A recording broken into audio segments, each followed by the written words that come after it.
Datuk Sri Anwar will now cut the ribbons to the box containing the book, marking the official launch of Coming of Age by Yang Muhammad Nik Nazmi Nik Ahmad. Coming of Age, a decade of essays, is a compilation of over 40 essays written between 2001 and 2011, covering a variety of topics ranging from politics and economics to law and religion. Ladies and gentlemen, we are here this afternoon to celebrate the launch of Coming of Age, an apt title for a book written by a prolific young writer who began posting thoughtful, critical pieces on his blog when he was just 19 years old, which is how I first met Nik Nazmi, by the way. A product of LaSalle Petaling Jaya, the Malay College of Kuala Kangsar and King's College, University of London, Saudara Nik Nazmi Nik Ahmad could have easily taken the more convenient route of working on a successful legal career. Instead, the idealistic young man decided to follow his conscience and jumped headlong into history-changing politics. In the tsunami of 2008, 26-year-old Nik Nazmi won the state seat for Sri Setia and became the youngest elected representative in the election. Nik Nazmi's maiden book, Moving Forward, Malays for the 21st Century, was published in 2009, with a Malay edition, Mendepani Zaman, also published. He currently has columns in The Edge, The Malaysian Insider and Malay Daily Sinar Harian, and has given lectures at prestigious universities at home and abroad. Ladies and gentlemen, it gives me great pleasure to welcome on stage the author of Coming of Age, Saudara Nik Nazmi Nik Ahmad.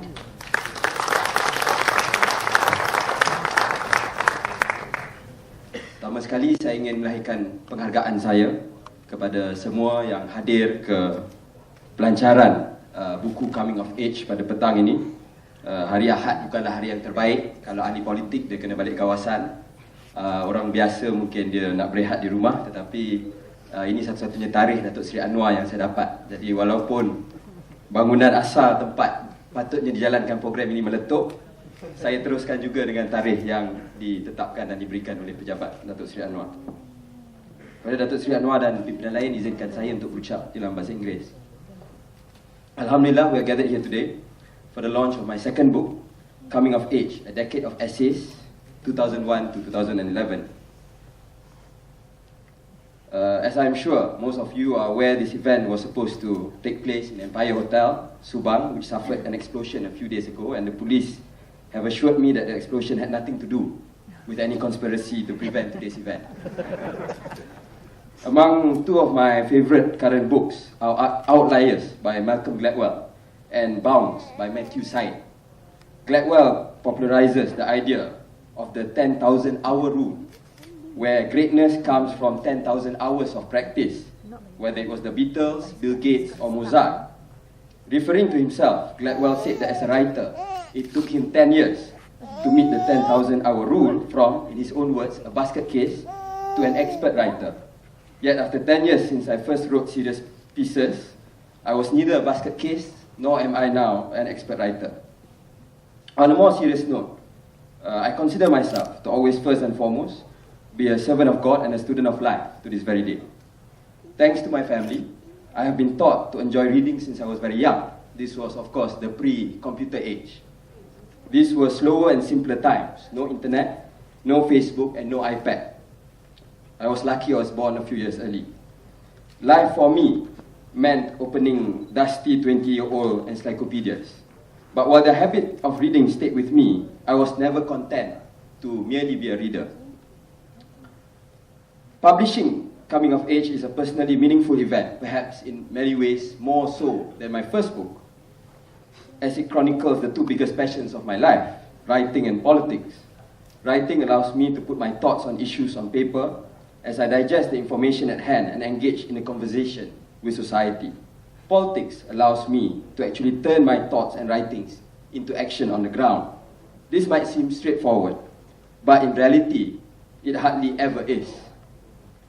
Writing one's thoughts means combining what you read and your own assessment of the matter. More difficult is turning it into action in the real world, as thoughts and ideas are the easy part. Even making one's own self to actually do it is the hardest of them all.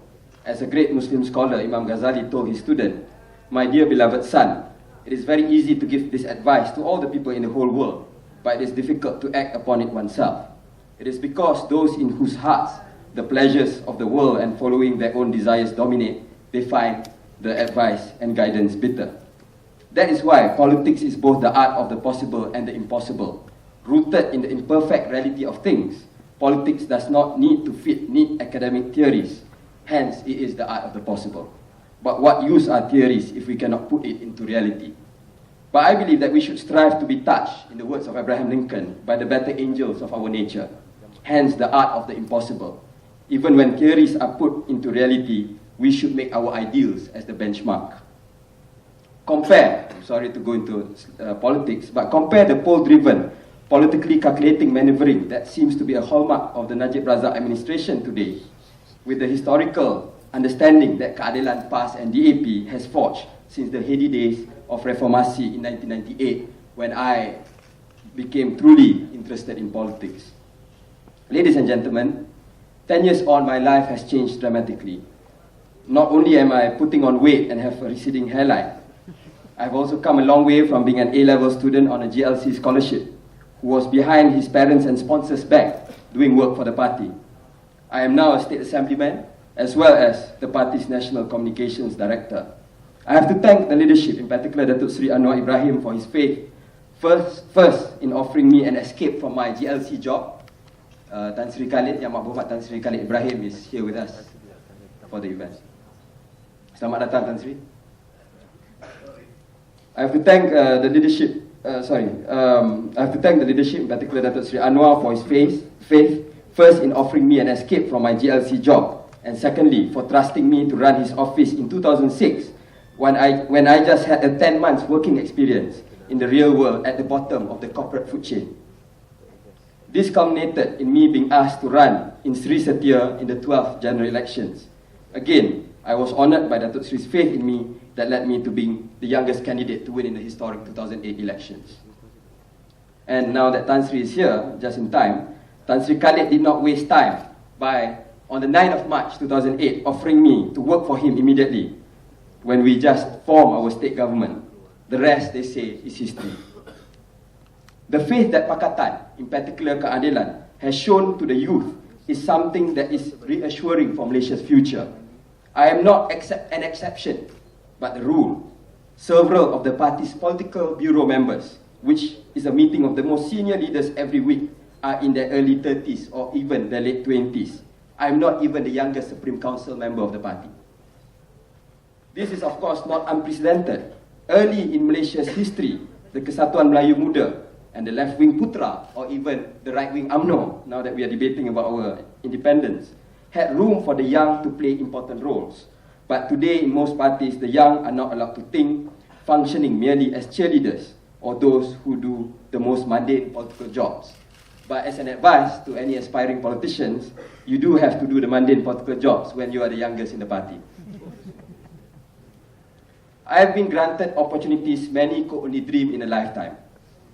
What more at such a young age? This is of course thanks to the relentless struggle of many others who sacrificed and struggled before me. I am standing on the shoulders of giants. Of course, I have made mistakes along the way, but believing myself to be a student of life, I try to learn from those mistakes and hopefully become a better person from it.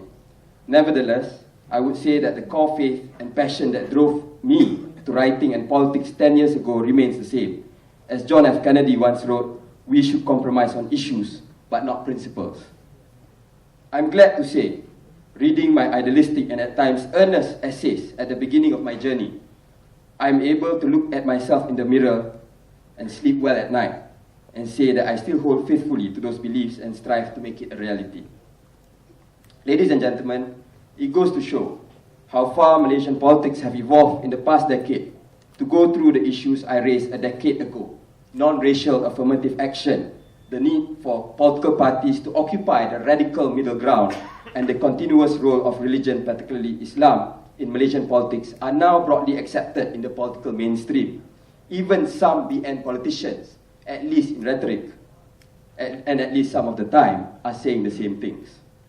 As I mentioned in the book, coming of age is not just a chronicle of my individual coming of age, but the bigger journey undertaken by society from Reformasi to 8 March 2008 and beyond.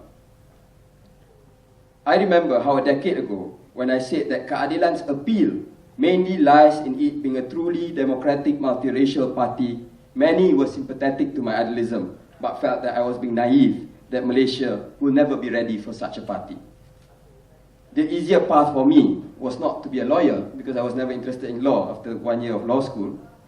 But the easier path for me, if I wanted to join politics, was to go through the system and the establishment.